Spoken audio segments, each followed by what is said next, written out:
Okay, we'd like to welcome on our next guest. He is a Defensive Quality Control Analyst for The Ohio State University, Joe Bolden. Joe, how we doing? Happy Thursday to you. Happy Thursday, fellas. It's great to be here. I'm excited to get to talk to you guys a little bit more, and it should be a great night, huh? Yeah, let's do It's going to it. be a great night. It's going to be a fantastic night. Okay, Joe, I want to fire right into it because this is the first question that came to my mind when I was writing, the how we want to take the interview. And obviously, you've coached Jim Harbaugh, you've coached for Lane Kiffin, you've coached for Mike Leach. You're stuck on an island, and you get to choose between one of those people. Who are you choosing and why? All right. So this is absolutely not football related, but there's certain things that pop into your mind saying, okay, I got an advantage for picking this guy. I got an advantage for picking this guy. But ultimately, right, you're telling me I'm on an island. Yep. And if you think about it, who's the pirate in college football, right? So I'm putting all my money in one basket, and I'm saying, all right, I'm stuck on this island, but I'm not going to be for long. So I'm gonna let Mike Leach swing his sword, get us off that island, and take us back where we can function. You know what I'm saying? Yeah. Well Oh, done. Well man. constructed answer. And I love that it was deep. It was almost like Inception. You went deeper than just like the surface level that I think the original question was. I love it though. Well, I think you got to go deep. You're talking about three very intellectual individuals. Oh yeah. Three brilliant ball coaches, and one of them just knows the ocean a little bit better than the other. Oh, I love it. And on that topic, so, all three share obviously a commonality where they're just outspoken. They're just such large personalities. Why do you think they've been so successful in the college football landscape?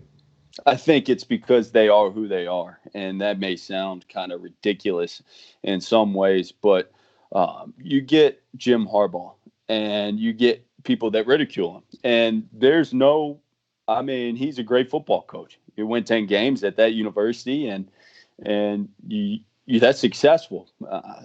And you can get in an argument. Well, is it good enough? And that's not for me to decide. And then you look at Mike Leach and you say, this guy has done so much with the opportunities that he had as the schools. I don't know if you've ever been to Lubbock, Texas. I don't know if you've ever been to Pullman, Washington, but they're out there, right?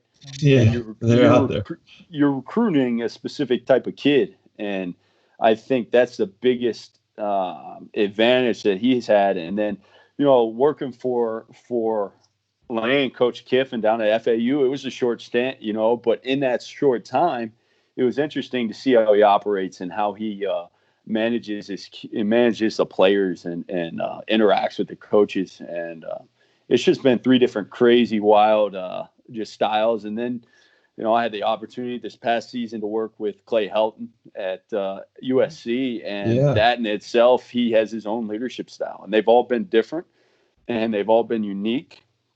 And then, obviously here right now at Ohio State, and the privilege of working here under such an individual like Coach Day, Coach Madison, Coach Combs, Coach Larry Johnson, Coach Al Washington, the amount of knowledge at these places that I've been has been huge, and each coach has really stayed true to who they are. And I speak with certainty in my time there that that's what allows them to be successful. That's what allows them to be to have an impact on the kids, on the university, and win ball games. Yeah, you mentioned something that it's been a somewhat a common theme in our past interviews is what makes a good coach, what makes a good recruiter, and it's being authentic, being true, being honest. Because kids see through that. Parents can see through. Well, No kids doubt. probably better than parents sometimes, but again, people see through that. And your teammate, your players when you're coaching them, if they see you switching face all the time or not being true, they'll look right past that. They won't play for you. So it's interesting that you kind of hit on to a common theme that we found in this podcast of just being authentic and that authenticity, how important that is to be a successful coach. It's huge. The authenticity, like you said, people, you can be fake to a certain degree, and I forget where I heard it, but there was a line, either I read it or somebody said it, that you have to listen to the coaches that are loud. And sometimes they're loud for a reason. And maybe that's because they don't know as much. Maybe they do know the most out there. But you got to pay attention to what's said. And I think kids hang on and the players hang on, going from, recruits in high school to the freshmen to we got a guy that's, golly, he seems like he's almost 35 years old here with us at Ohio State, who's a 6-year guy. You guys take a look at that birth certificate? Yeah. It reminds me of the bench warmers. I am 12. But you look at those guys and just the, it's just being authentic with your guys is when you're going to get the most out of them. And, I've always kind of, I was raised in a very strong, I had a strong faith growing up. It's been throughout my life. And my dad has always preached, you're going to do things with a purpose, but you're also going to do things the right way. There's 3 golden rules that he always talks about, and really staying true to those and being who you are. And like I said, you guys hit it, is those guys get the most out of their players. And you sit, and as a young coach, right? Like, I'm not going to tell you I know everything in the book. I don't. I'm still learning things. Am I confident in myself? Heck yeah, I am. But you look at it and you look at all, like, just specific places I've been. I think it's important that you learn as much as you can from your peers and from your bosses. But at the same time, I got goals, just like he's got goals. What are your goals? Do you want to be a head coach? Hell yeah, I want to be a head coach. Do you want to be a defensive coordinator? Yes, I want to be a defensive coordinator. Do you want to be an offensive coordinator? I don't know, but I'll run an offense. They might be wondering what the heck I'm talking about. You're running power every single play, just ISOs and stuff. Listen, we're going 22 personnel. We're coming downhill now. Yeah. But you get what I'm saying. You're going to be forward. You got to be direct, and go ahead. In a sense, you want to put your blinders on and say, hey, these are my goals, and I'm getting there. But you also want to be conscious of others while you're in it, and impacting those kids and those peers. But I do want to switch gears a little bit and get into being at Ohio State. I'm curious to know what makes them so consistently good. What about it from their coaching staff, their players, their training room, whatever it might be, that just makes you guys so consistently successful?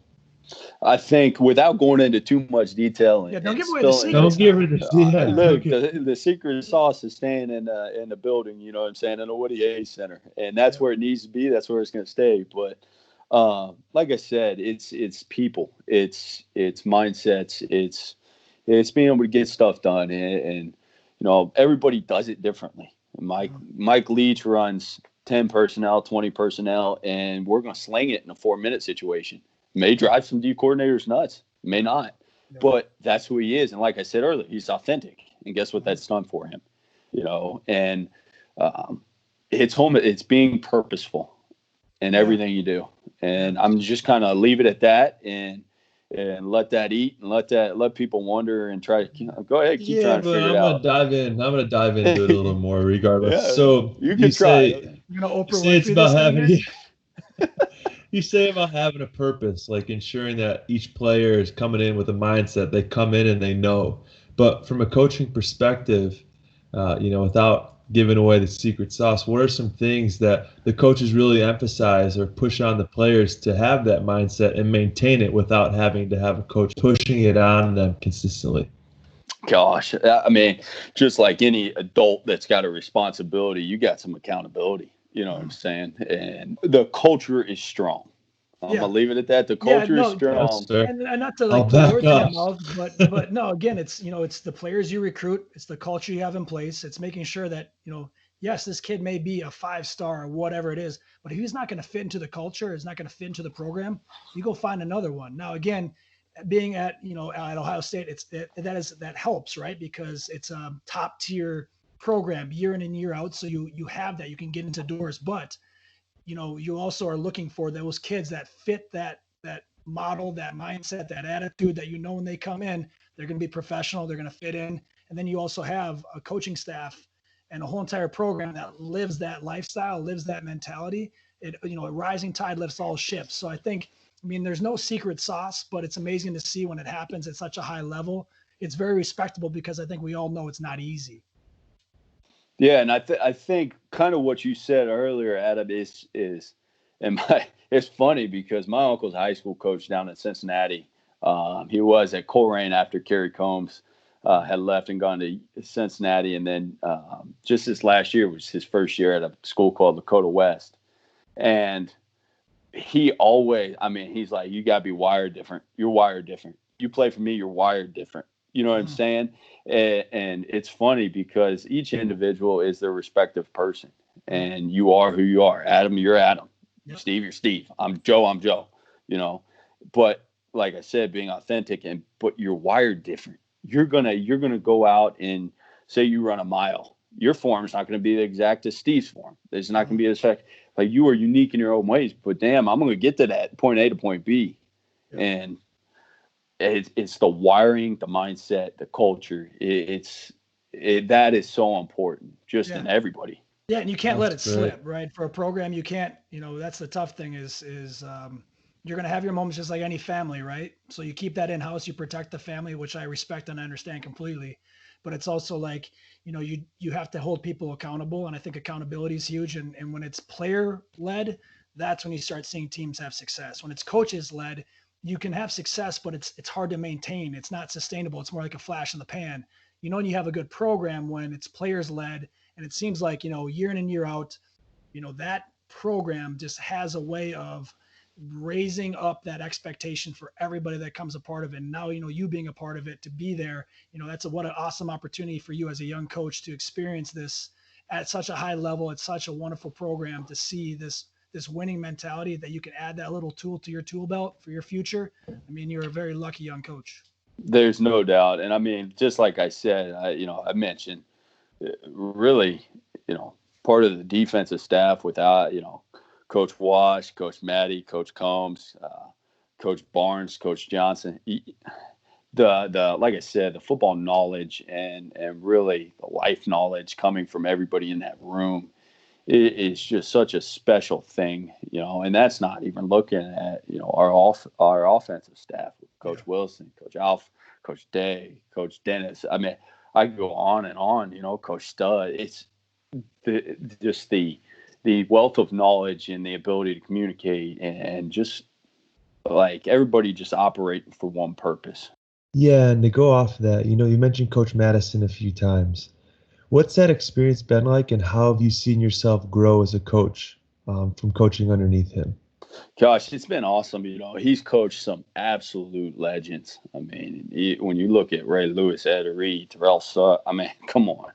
You know, you're good right there. You know, I mean, you say those, you're probably and good. And you sit there and you say that's just in one stop. You know, that doesn't count his time at Florida, and he's been. I mean, he's been around the block. He started from the bottom, and really it's just such an impressive. I mean, he's such an awesome guy to be around, and you know, he is a grinder, and he loves ball. And those are the people that I want to surround myself with. And those are people I'm fortunate enough to work with and privileged that they took me under and said, hey, you know, let's get you here to Ohio State and we're going to work together and we're going to win a lot of ball games. You know, that's the goal. And well, it's nice that you have, you know, these role models and how important that is, not only for, you know, young men, but also, you know, guys our age now, and especially in the coaching profession, have guys that have had success, that have done it, have been through the struggles, have been through the moves, have been through all the hard stuff that it is about coaching. To be around those guys, to see how they do it successfully, not only as a football coach, but as a family man, you know, I can only imagine how much that helps you and just makes the tough nights, those long nights or whatever it may be, a little easier because, you know, it's a football family and it's like you guys are all up there at the office. You better believe all the family members, the wives and kids and all that, they're getting together, taking care of each other. And so, you know, it's all those stuff behind the scenes. And it's really nice to see that, you know, you are able to experience those type of role models, but then also speak up and bring a little youth, a little juice to maybe the meeting room and be like, you know, although I may be, you know, new to this program, I'm going to voice my opinion. If it gets shot down, at least I voiced it, you know, and I think that I commend you for that. That's the Leo in you. Yeah. Listen, that's the first. Hey, I don't read them. just go, but that's hilarious, man. And it's nothing but the truth, what you just said, Adam. I am absolutely here to win ball games, I'm here to win Big Ten championships. I'm here to win every game. I'm here to win national championship, every playoff game, and I'm here to do it and win by 1,000 points if we can. Sure. So switching gears a little bit, I want to talk about defensive strategies. Coaching for a Mike Leach, who's notoriously known for the air raid, how does that impact the defensive strategy, knowing your offense might score in, a minute and a half? Yeah, for sure. The number one thing is like you get out there, you start coaching for Mike Leach, and you're sitting there and you're like, what's his mindset and why is he doing this, right? So you got to figure out the why, and then you understand the purpose. Yeah. And to me, that was the biggest thing, just being a young coach and being able to absorb both styles.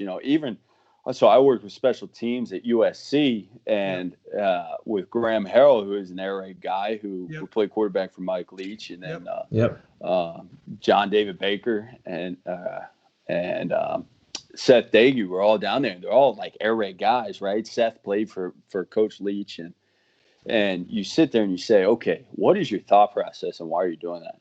Well, what's the percentages? Right. It's different football on the West Coast than it is in the Midwest than it is in the South that is on the East Coast. Mm-hmm.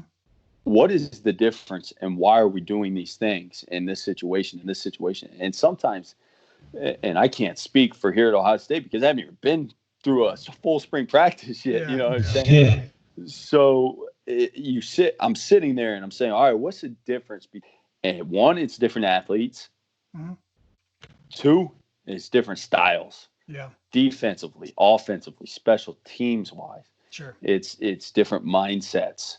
And that to me was the most important thing going forward, to kind of put my back pocket and saying, hey, all right, I'm back out on the West Coast. How am I going to coach my linebackers? Yeah. And how am I going to create a mindset or create a thought process? Because there's a lot of things. You guys know there's a lot of things that go through your head playing offense or defense, regardless of position before snap. What's that guy's alignment?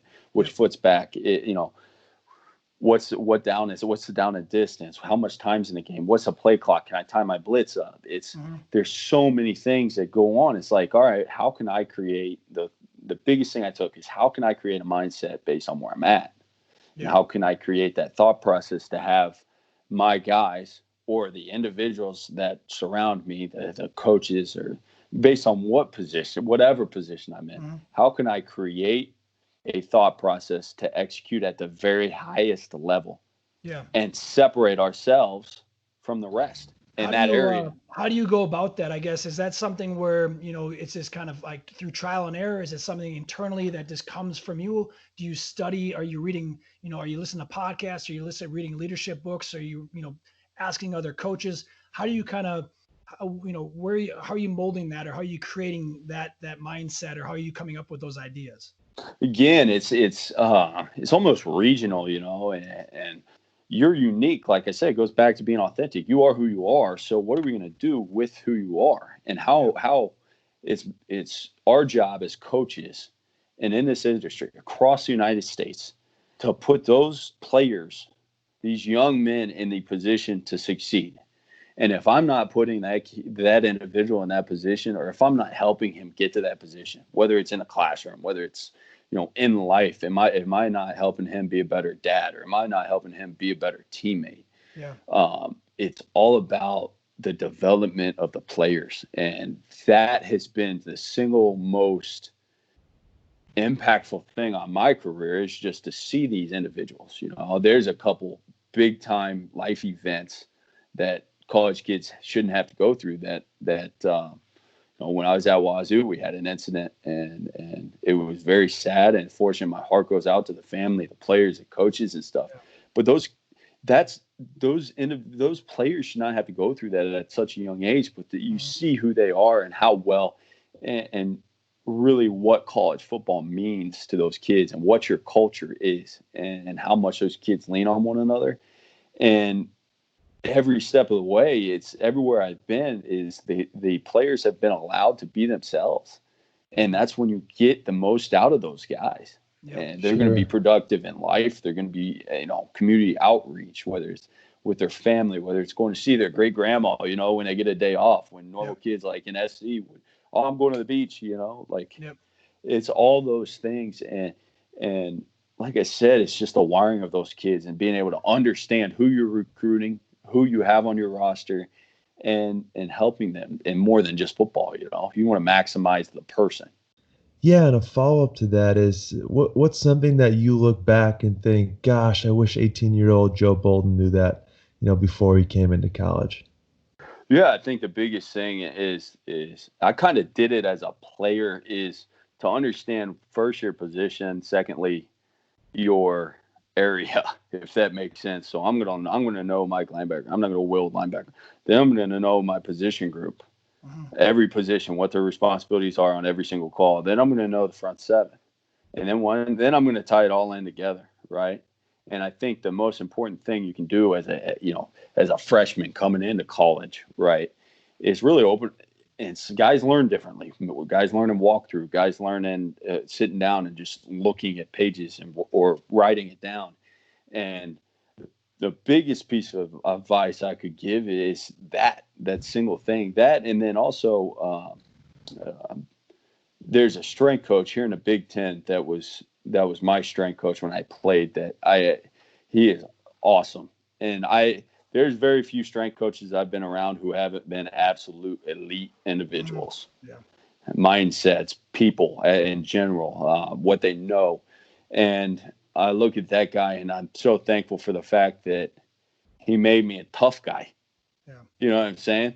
And a lot of people see the stigma as, oh, you're a tough guy. Like, what is that? That's a bad thing. Come on, that ain't bad. You be the tough guy. What do you want to be, a soft guy? You tell me. You know what I'm saying? You want to be known as a soft guy? I don't. No, Joe, I don't. Yeah. All right, thank you. I do not want to be the soft guy. You know what I'm saying? Like, golly, you don't want to be the guy that like gets like picked last. What are you talking about? Like, what about the mental side of it? I mean, physically, yes, you got the size, and I know, you're bred to hit type deal. You got that mentality. You're a linebacker, born and bred that way. How about the mental side of it? There's that is the biggest thing ever, is like, and it drives my wife nuts sometimes, and I just sit here and I'm like, all right, you can literally, like, I'm going to take it until, like, there's never once, I told myself when I started playing football, and I don't know if I told myself at 4.5 years old this, but there's no way I am ever going to lay flat on the football field. And if I have control of it, I don't care if I could pick my ankle up and drag it off. Yeah. But I better be either knocked out cold or something worse. Yeah. Now, that sounds terrible. No, I don't it's want not, that. no, of course. I get what you're saying, though. Right? It's a mentality. It's a mindset. It's a mentality, you right? Safe and smart about it, but so it's like, and then you hear defense coordinators say, "Hey, the turf is hot. You can't. It's like the lava game. Don't hit the turf. Don't hit and lay on the ground. Get up." And it's like, all right, there's not like, and I could be wrong saying this, but I am confident that if you challenge me something, one, I'm going to give you my all. Two, mentally, you can take me and just drag me through the garden and whack me up against a tree. Whatever. I don't care. But I'm going to stand right back up afterwards. No one's getting in that kitchen, huh? No one's getting in that kitchen? I mean, gosh, I remember no kitchen. Nobody getting in my kitchen. I'm a cook. You know what I'm saying? But I'm sitting there and I'm like, I think back to these workouts as I do and I sometimes drive my brother-in-law's. I mean, we're sitting there and I don't know I don't know what it is, but I was worried I was about to give it to him. We're doing like curls, right? Like classic curls, right? Meathead curls. And we're all doing them. I'm like, I can't stop. Like, these two guys are going hard. I'm going hard. Like, I can't stop. What are we doing?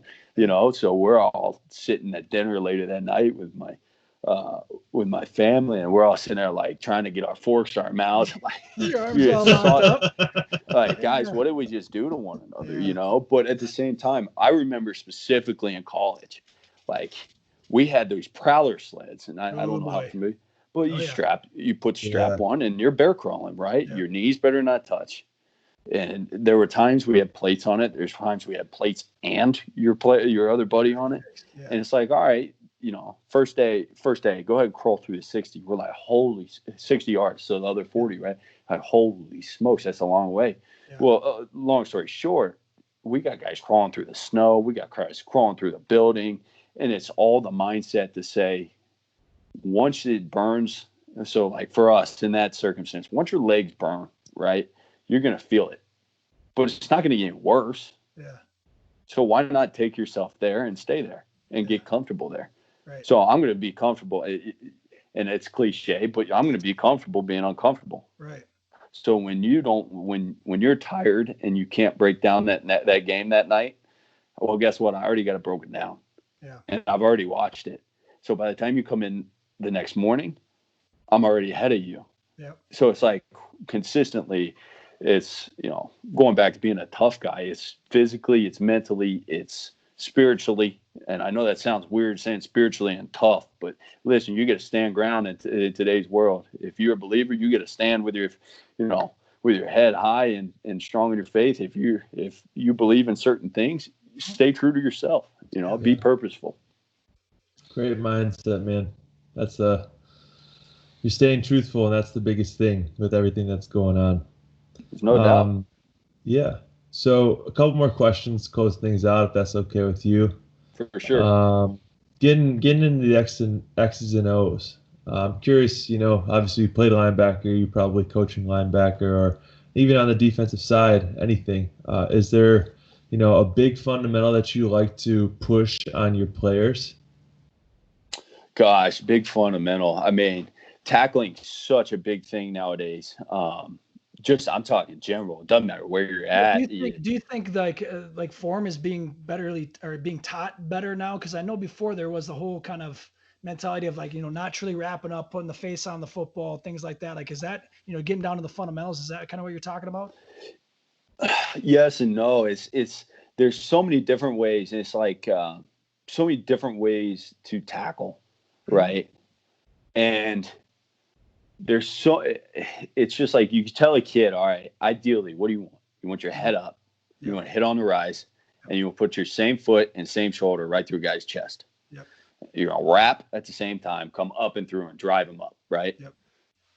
Well, how often does that happen? Not too often, right. Joe. No. You know what I'm saying? And then you're sitting there and you're like, okay, how often do you tackle in practice?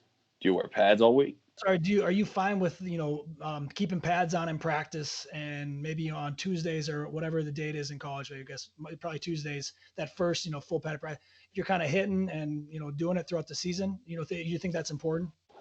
I think it's important. I think player safety is the most important thing, sure. Right? Yep. And you're going to hear that from everybody, and really that's my true belief. So you got to figure out how your guys are, and they got to understand tempo. They got to understand thud. They got to understand tag. They got to understand full. And as long as you're on the same page right there, you're good. Yeah. So whether you're week 9 or you're preseason, you're in fall camp, but the fundamentals of it, and Luke Kuechly said it. He's a Cincinnati guy. Shout out to Cincinnati guy, and he did it very well for however long, and then he chose so you're sitting there and you're saying, okay, like his biggest thing was just understand how to tackle. Well, I shouldn't speak for him, but one of the things that I spoke to him about was tackling and how important tackling was, because you take it out of practice. And when you look at the NFL, they're barely in full pads. So how do you work on tackling?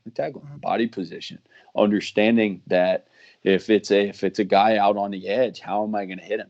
Am I going to get my head across? Am I going to wrap and roll? That some people teach that, and it's become more of a art form in a sense, and there's not as many just absolutely bone crushing hits. You have to have a couple tools in your tool belt, right? You got to be able to finesse and have a little flavor, like, hey, I might not take this guy into the second row of the bleachers right now, but I'm gonna get him out of bounds. Come on. But it's the small details of it, and really just absolutely just pounding into guys like, hey, listen, like, we're not tackling today, but you got to be in great position. And then part of that is if you're in great position, there's a chance to get defensively, there's a chance to get the ball back, and you better get the ball back. That's our job. To close things out, last question.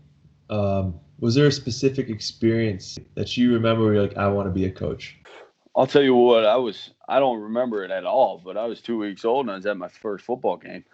Yeah, boy. No, my dad was coaching high school football at the time. My dad's coached football my entire life, coached me. I cannot, and the one thing I made clear is when I asked my wife, well, before I asked my wife to marry me, I just wanted to make sure she was good with football.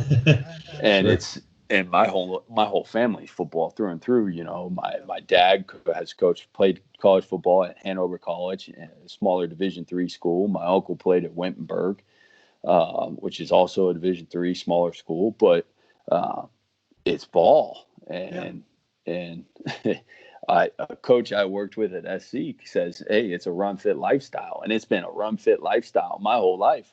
Mm-hmm. I mean, it's okay. My dad's a coach, so what am I going to do? All right, so where are you going to play me, right?